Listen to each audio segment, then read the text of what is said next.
Todos bem?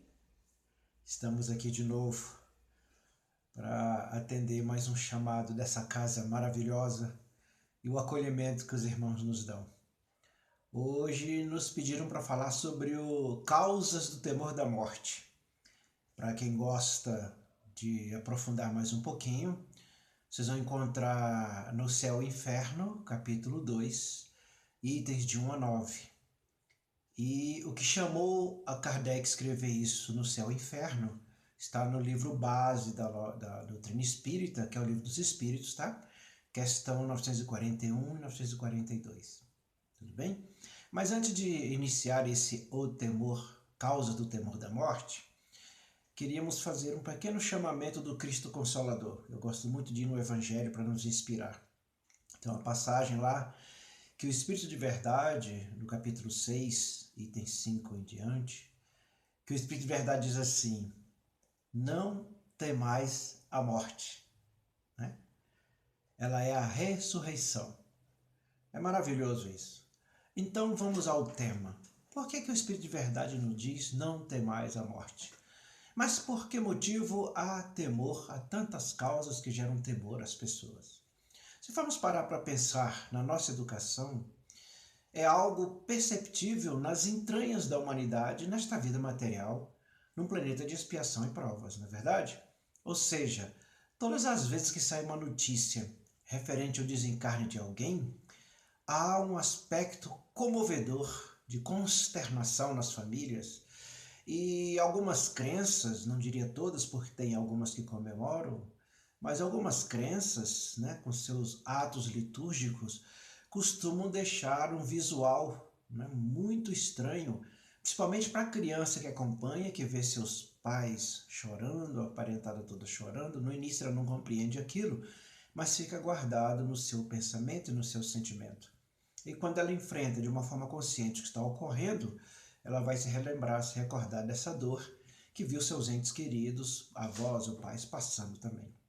Mas na realidade, o temor real da morte vai estar ligado às questões materialistas, porque nós temos apenas uma percepção subjetiva da alma. Para muitos de nós ela não é concreta ainda. Mesmo no meio espírita, em que nós temos o trabalho mediúnico de contato com os irmãos do outro plano, mas há espíritas que ele tem um determinado pavor desse processo de libertação da prisão da carne, saindo da solitária do corpo. Então, o que ocorre conosco? É a questão ligada ao concreto. A nossa percepção de mundo ainda é especificamente material.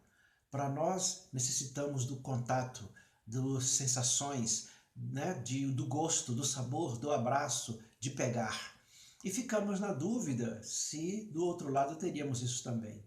Ora, voltemos ao Evangelho de Jesus. O que ele nos diz?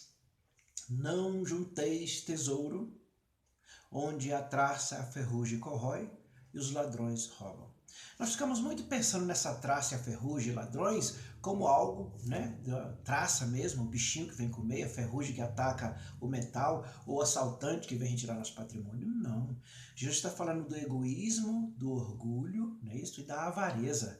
Né? Então, nós queremos tomar posse da família, nós temos o orgulho do nome, dos títulos adquiridos e até do papel, função, responsabilidade na casa espírita, o templo religioso que nós convivemos.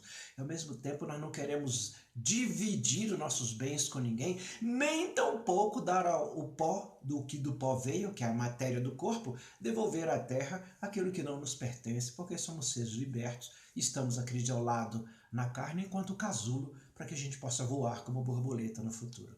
Então, é importante ter em mente que essas questões voltadas ao sentir está ligada ao atraso do espírito que somos nós.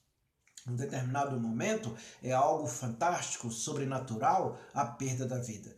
Depois começamos a adquirir um conhecimento um pouco melhor, como diz Kardec lá, orientado pelos Espíritos, nas questões 1 a 9 do capítulo 2 do Céu e Inferno, nós começamos a ter uma compreensão desse processo. E depois nos libertamos da dúvida e do temor quanto estar do outro lado. Por quê? Ora, o outro lado é a vida real.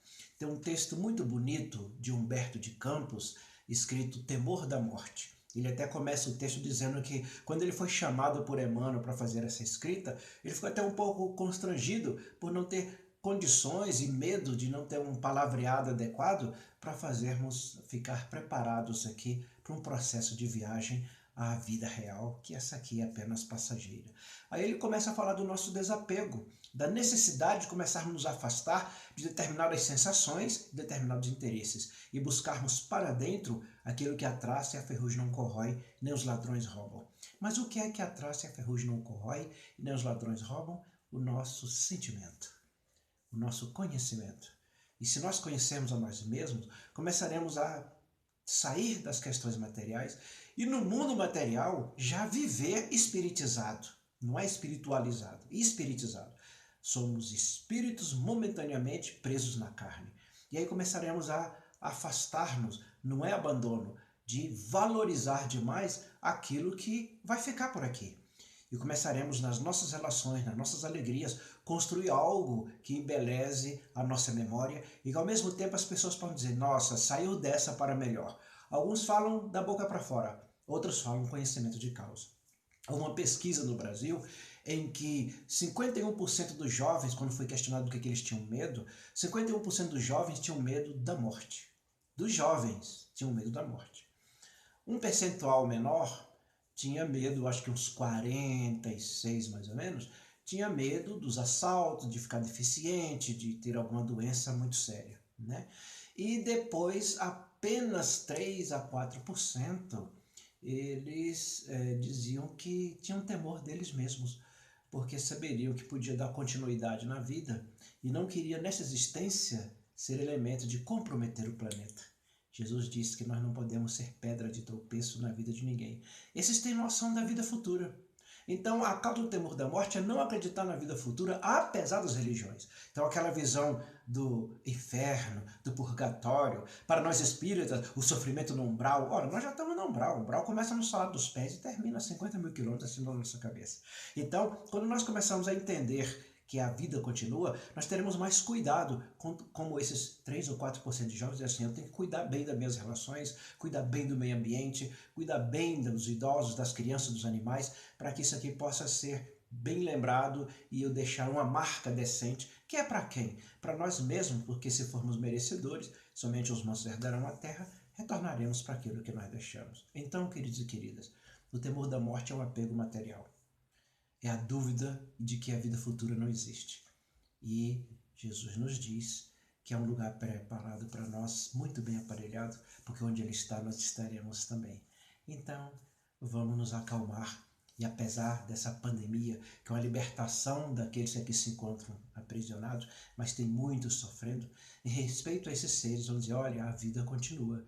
E aqueles que se foram, seu avô, seu pai, seu filho, seu irmão, seu neto, estão nos braços do amor, estão vendo o seu sofrer, mas fique tranquilo que o reencontro vai existir, porque Deus não nos criou para perecer, mas sim para termos vida em abundância. Que o amor de Deus e a paz de Jesus estejam em todos os corações.